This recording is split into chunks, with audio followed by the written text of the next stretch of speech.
Good morning, good evening, good afternoon. I'm the Gentleman and welcome to another episode of the Gentleman's Pixel Club. If you enjoy our work, please subscribe to us on YouTube. You can follow us on Twitter and you can follow us on TikTok. Each of these platforms have slightly different videos. Today on the MiSTer FPGA, recreating the NES system, we're playing a game that I can't quite pronounce, so we're going to pick English because that's the only language I speak, but I believe it's called the Abbey de Morts, which translates as the Abbey of the Dead.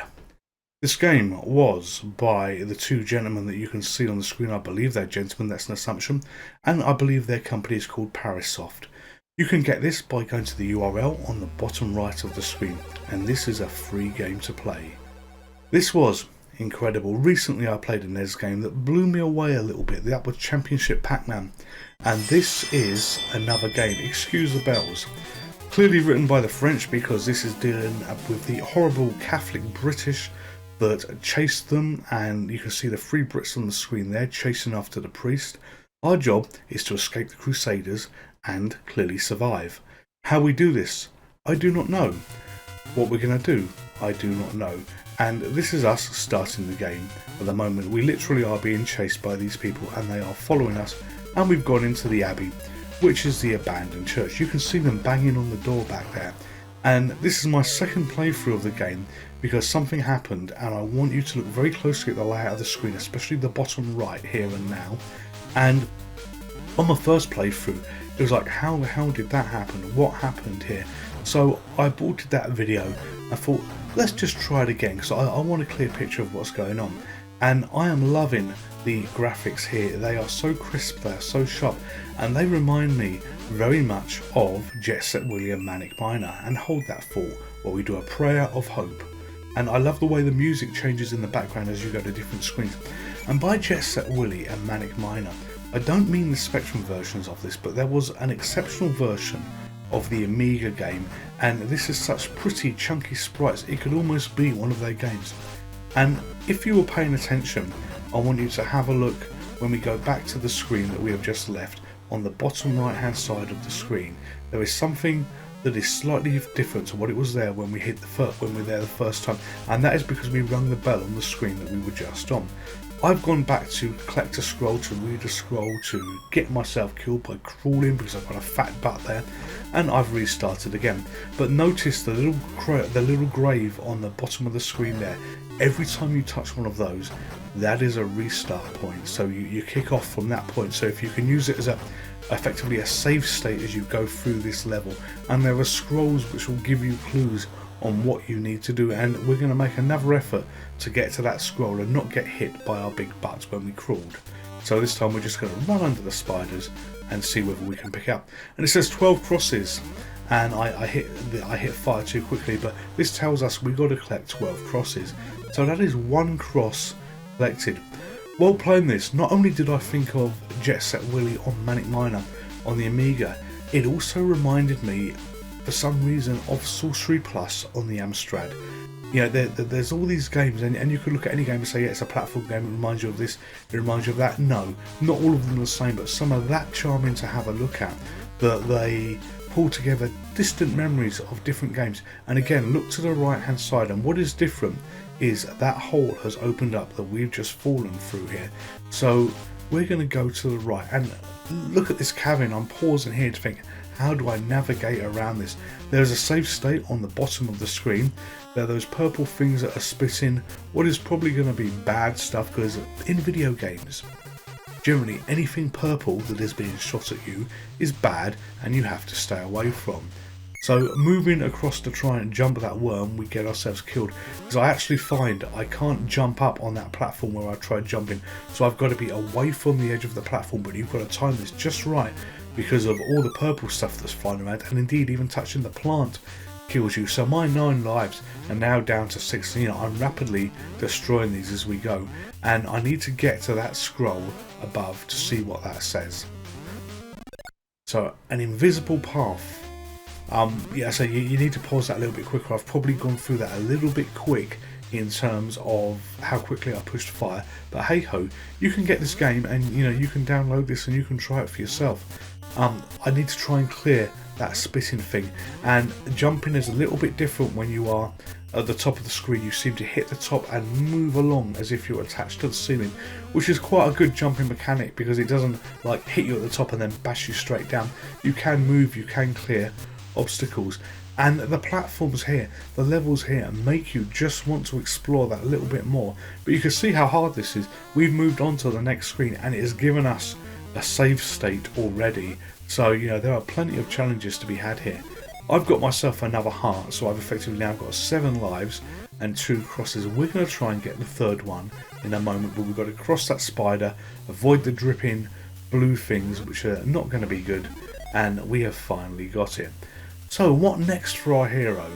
Do we get to the save state? Probably not a good idea, even though I have done it. So that means every time I restart, I'm going to go there because that door to the left is permanently closed. So if I kill myself, will go back to this screen. And that purple thing we're in front of is actually a transport. So I'm in there and I hit up to move through it. And look at that dragon. Look how damn cute he was. And we've gone on to another screen with another obstacles. This game continually plays like this, and it looks like we have to find 12 crosses. Fortunately, the save state on that screen wasn't too bad for me, so I was able to respawn pretty much next to the cross that I needed to collect. And you know, it's a myriad of puzzles here.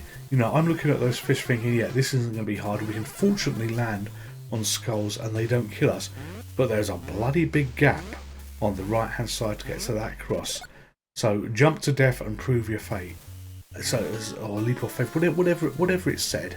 You know, I read it quickly. So I guess we jump to the left and we will somehow land on a bridge. Who knows? So I've gone to the pixel right to the left hand side and I fall off and nothing happens. So we're going to worry, I think, about that cross later on because, you know what, maybe it appears, maybe I need to ring a bell, maybe I need to do something like I did on the third screen in where we could ring the bell to make the hole appear. And this is a different type of enemy. This enemy here pursues you, so if I die then I've got a save state, but he follows you around, so it's not a case of he's on a set pattern. Wherever you go, he goes. So I've restarted at the bottom and he's coming straight to the bottom to try and get to me. So I need to be smarter and quicker than him to try and navigate my way around by jumping on the platforms. And if I can clear him totally in terms of, you know, get to the left or get to the right where I am, I should be fine. I was just pausing to take a look here and we move on to the next nightmare screen. And that jump that I showed you is how you cling to the ceiling. This game is absolutely wonderful to be playing on the Nintendo Entertainment System.